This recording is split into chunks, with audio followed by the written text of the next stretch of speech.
Hello friends, કેમ છો? આજે આપણે ભારતીય નાગરિક એના ઘરમાં યા તો સેફમાં કેટલું સોનું રાખી શકે એના અનુસંધાનમાં આપણે ચર્ચા કરીશું.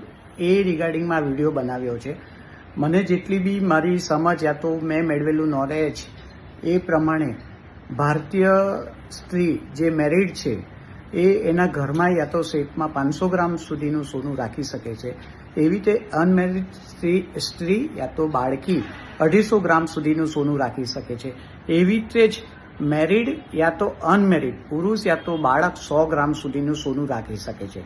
આ બધું જ સોનું એ જ્વેલરી સ્વરૂપમાં જ રાખી શકે છે. અગર એ બિસ્કિટ યા તો કોઈનના સ્વરૂપમાં રાખે તો એ વેલિડ નથી ગણાતું. ગમે ત્યારે બી ઇન્કમ ટેક્સ ડિપાર્ટમેન્ટનું કાંઈ પણ તમારી ક્વેરીની અંદર તમે આ જે બતાવ્યા પ્રમાણેનું સોનું બિલ વગરનું તમે પ્રેઝન્ટ કરો તો જેટલું મેં નોલેજ યુટ્યુબના વિડીયો યા તો કોઈ બુકમાં વાંચન કર્યું છે એ પ્રમાણે એ વેલિડ છે કે એમાં તમારે પ્રૂફ આપવાની જરૂર નથી.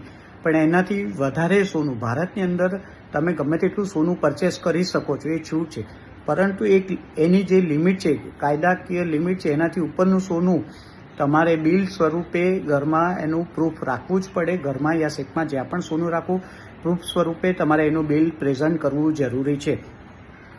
આજે આ જે બી નોલેજ મેં બી મેળવ્યું છે, હું કાયદાકીય કોઈ સલાહકાર નથી કે મને એનું નોલેજ નથી, પણ મેં બી ઘણા બધા વિડીયોઝ જોઈ અને બુકનું વાંચન પેપરોમાં વાંચીને મેં આ વિડીયો આજે બનાવવાની ટ્રાય કરી છે.